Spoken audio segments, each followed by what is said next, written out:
মণিপুৰত 7টা বৃহৎ প্ৰকল্পৰ আধাৰশিলা স্থাপন কৰিব অমিত শাহে মুকলি কৰে 2000 কোটি টকীয়া বহুমুখী প্ৰকল্পৰ মেডিকেল কলেজ আইটি ৰাজ্যিক অতিথিশালা প্ৰকল্পৰ অন্যতম ইম্ফলৰ 7টা কাংজেইবাং খেলপথাৰ ৰাজহুৱা সভাত অমিত শাহ বিয়লি মণিপুৰৰ কেইবাটাও দল সংগঠনৰ সৈতে বৈঠকত বহিব অমিত শাহ আৰু তাৰ পিছতে দিল্লীলৈ উভতি যাব অমিত শাহ हो रहा है। इसको मुझे आनंद है कि मेरे हाथों से वो हो रहा है। स्मार्ट सिटी इम्फाल के लिए एकीकृत कमांड मोदी जी का जो फर्स्ट है वो स्मार्ट चीजों को स्मार्ट गवर्नेंस को आगे बढ़ाने की। और मित्रों मैं मानता हूं कि ये जो एकीकृत कमांड केंद्र बनेगा वो इम्फाल को 7 अर्थ में एक स्मार्ट सिटी बनाएगा। आज विष्णुपुर, टुपुल, थाउबल, कासोम, फुललैंड मार्ग का भी लोकार्पण हुआ है। ये रोड बन चुका है और एक बहुत बड़े थाउबल डैम का भी उद्घाटन का काम आज यहां पर हुआ है। एक दृष्टि से चाहे पहाड़ हो या मैदान हो, मणिपुर के हर क्षेत्र को विकास की दृष्टि से जोड़ने वाला आज महत्वपूर्ण काम हुआ है।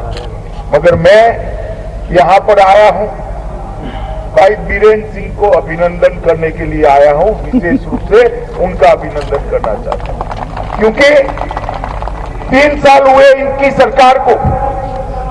जब चुनाव अभियान आता था, चल रहा था, मैं यहाँ पार्टी अध्यक्ष से लाके इसी ग्राउंड के अंदर आया था और मैंने कहा था एक बार आप भारतीय जनता पार्टी को पूर्ण बहुमत दीजिए। लोग मुझ पर हंस रहे थे कि आपका एक भी सीट नहीं, मणिपुर की जनता पूर्ण बहुमत कहां से देगी?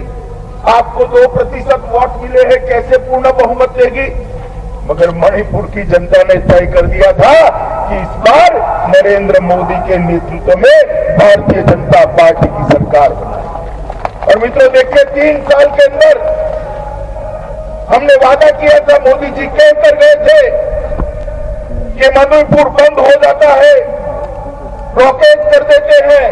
राजनीतिक कारणों से चुनाव के वक्त भी कांग्रेस पार्टी ने किया था। ना गैस मिलता है, ना केरोसिन मिलता है, ना बच्चों को ब्रेड मिलती थी। सारी चीजों की किल्लत होती थी या नहीं होती थी? भाई याद करो जरा, बोलो जोर से, माताएं बहनें बैठी है, बोले होती थी या नहीं होती थी? आज 3 साल हुए, एक भी बार बंद नहीं हुआ है। वो ही बताता है कि भारतीय जनता पार्टी का जहां शासन आता है वो लोगों के विकास के लिए। और इसीलिए मैं भाई बीरेन्द्र सिंह का अभिनंदन करना चाहता हूं। इन्होंने एक नई पहचान मणिपुर को देने का काम किया है। और मित्रों, नरेंद्र मोदी जी ने ये पूरे नॉर्थ ईस्ट को अपने दिल में बसा कर रखा है। चुनाव आया था तब 2013 में उन्होंने कहा था कि भारत माता की 2 भुजा है, पूर्वी भारत और पश्चिम भारत। पश्चिम भारत का तो विकास हो चुका है, मगर जब तक पूर्वी भारत का विकास नहीं होता, भारत का विकास संभव नहीं है। और मुझे कहते हुए गर्व हो रहा है, ये 6.5 साल के अंदर नॉर्थ ईस्ट के अंदर विकास की एक रेल लाने का, पहले पानी की बाढ़ आती थी, अब यहाँ पर विकास की बाढ़ लाने का काम हमारे प्रिय प्रधानमंत्री नरेंद्र मोदी जी। नॉर्थ ईस्ट तो अलगाववाद के लिए जाना जाता था, अलग अलग हथियारी ग्रुप की हिंसाओं के लिए जाना जाता था। आप पीछे मुड़कर 6 साल देखिए, एक के बाद एक सारे हथियारी ग्रुपों ने अपने हथियार डाले। हिंसा कम हुई, लगभग नहीवत हुई। और जो कुछ बचे खुचे हैं वो भी मुझे भरोसा है मोदी जी के नेतृत्व में विश्वास रखकर मेन स्ट्रीम में जरूर आ जाएंगे। मित्रों, हिंसा का काम किसान विकास नहीं था। और मोदी जी ने पहली ही कैबिनेट में 2014 से कहा है कि हर मंत्री को कोई न कोई मंत्री हर 15 दिन में नॉर्थ ईस्ट के अंदर होना चाहिए। मित्रों, इतनी तवज्जो, इतनी प्रायोरिटी, इतनी प्राथमिकता कभी नॉर्थ ईस्ट को नहीं दी गई। मोदी जी ने ये कहा और स्वयं भी किया। जैसा जितेंद्र सिंह ने बताया, मोदी जी स्वयं इस 6.5 साल में 40 से ज्यादा बार नॉर्थ ईस्ट के अंदर आए हैं और नॉर्थ ईस्ट का एक भी राज्य ऐसा नहीं है जहां मोदी जी के दौरे नहीं हुए। ये बताता है कि नॉर्थ ईस्ट के लिए कितनी प्रायोरिटी मोदी जी ने करी है।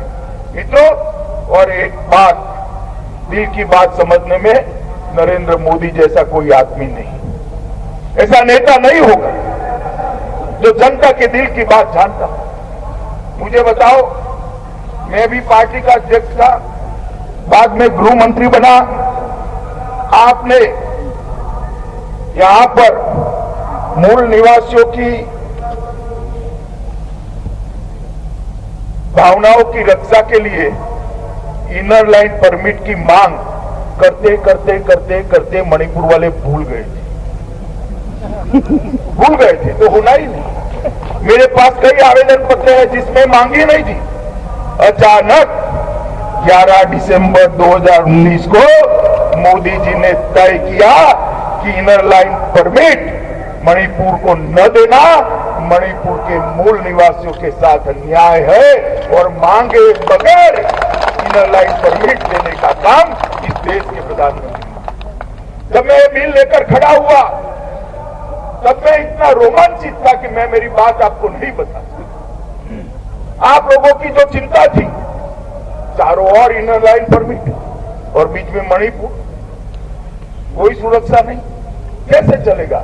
मगर इसका रास्ता मोदी जी ने निकाल दिया और आज इनर लाइन परमिट आप लोगों के पास है। और मैं मानता हूं कि बहुत बड़ी उपलब्धि मणिपुर राज्य की स्थापना के बाद अगर केंद्र सरकार ने सबसे बड़ा तोहफा मणिपुर को दिया है तो इनर लाइन परमिट का।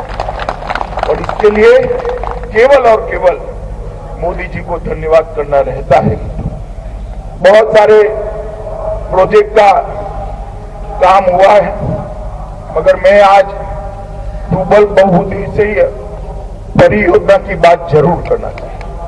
मित्रों, ये योजना को अटल जी के समय में शुरू किया गया था। 2004 में जब अटल जी प्रधानमंत्री थे तब उस वक्त की भाजपा की सरकार। 2004 के बाद सरदार मनमोहन सिंह जी की सरकार आई, कांग्रेस की सरकार आई। 14 तक कुछ नहीं हुआ, योजना छत की 10 पड़ी रही। यहां बंद कराने वालों का शासन था, कांग्रेस पार्टी का शासन था। ना मुख्यमंत्री ने आवाज उठाई, ना